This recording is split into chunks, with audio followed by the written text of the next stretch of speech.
when Mike Albee captured his 11th championship. We do have two left-handers on the telecast here this afternoon, Mike, and they've qualified first and second.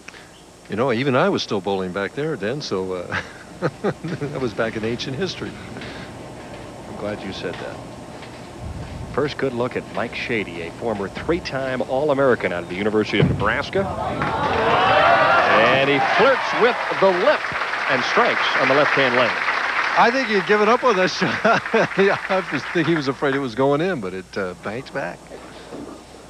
I might add during practice that we've seen more than one shot end up in the channel. In the blue board. Huh? The long blue board. And that's exactly where Bryan Goebel will play. Out on the 1 or 2 board, and we more than likely will see a variety of these here this afternoon. The 2-4-10, the right lane seems to be a little bit tighter, Dan, and the players have been having trouble having that ball get back. In other words, hook back. But when they go straight at it, then it goes high. So it could make for some interesting adjustments for these guys.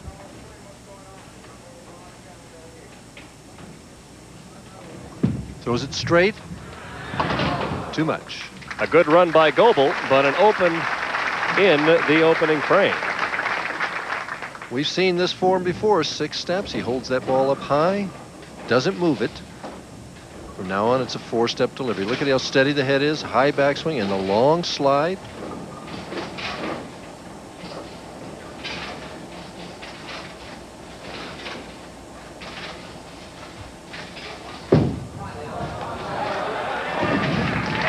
This time Goebel shakes him up a little bit and comes back with a key strike, but I think you're right. Let's see what Mike does with the right-hand lane. There seems to be a hang spot at the 1 or 2 board. Well, it looks like for the right-handers anyway, the ones, the player that can figure out this lane 62 here at Celebrity Sports Center is going to be the one that's going to knock down the most pins.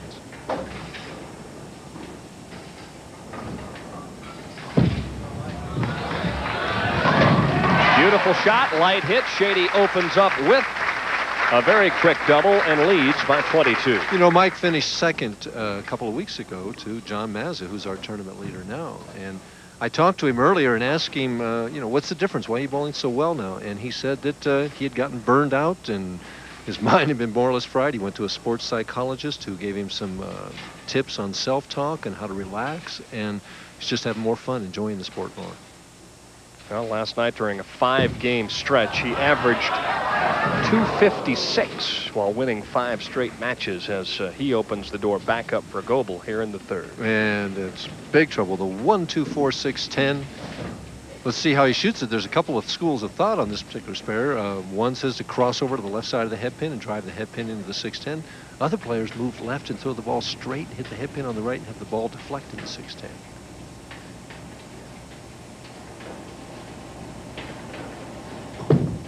He's going for the left. Wraps the head pin right around, and so a valiant effort by Mike Shady, but after he opens, Goebel's down by just 3, but he's working on a strike. And Bryan is very good at making these transition adjustments as the lanes change. He's able to change. More loft, more hit, more roll, and no more 2-4-10. Interesting. You can really see he lifted up on that one a lot more. And there's his wife, Kelly. I talked to her, and she said, hey, this is a nice habit to get in, being here every week. She flew in a little earlier this week than last week. She had no time to spare when we were in Los Angeles last week. I don't even think she got to see the practice shots, but she was there from the opening frame. You know, Bryan is working on a string of 6 consecutive victories on ESPN. Looking for number 7 right now. That's match play victories. Well, that one came off nice. Maybe a little too nice. 3-6-10 left on lane 61. Just a little smooth with that shot, and lane 61 seems to hook back harder for the players. 3-6-10. I saw him practicing this shot in the practice session.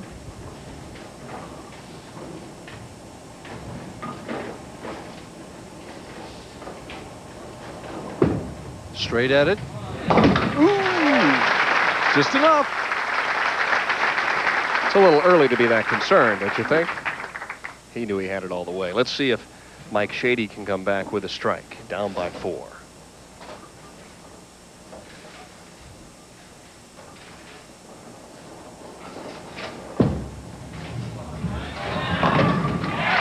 Boy, a very similar hit for him on the right-hand lane. Well, he seems to, his last couple of practice shots in that right lane, he left the 210 or the 2810, and he was shaking his head. Holds the ball waist high, 5-step delivery, pushes it out now. Ball's just a little early right there.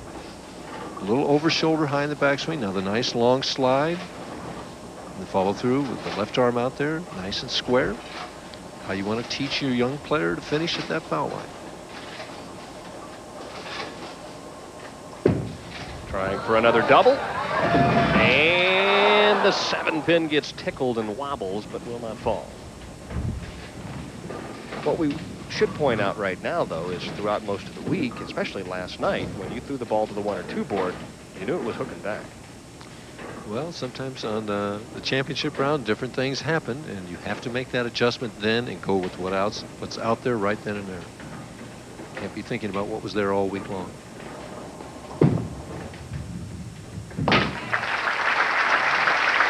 Excellent crowds on hand all week here at Celebrity Sports Center. A wonderful complex, multi-million-dollar facility. Big swimming pool here. Oh, yeah. A nice long slide going down into the pool. We didn't have to catch that flight. I was going to try the slide. Of course, you and I have been sliding for years, so. Oh, my. Well. That one was out of bounds at 15 feet. Right. That's called reload, and I'm hitting 3 off the tee. And Brian doesn't want to look at this one again. He's trying to get it out to the first board, and we see where this one hits about the 7th or 8th board, so he missed a little bit left, and this is the result. He missed by a handful. Yeah. The 139. Throws it straight at the spare and still misses it. So his string of consecutive victories on ESPN is in jeopardy right here. Down by 10 at the midway point. Seen a number of opens already. Scores were very high.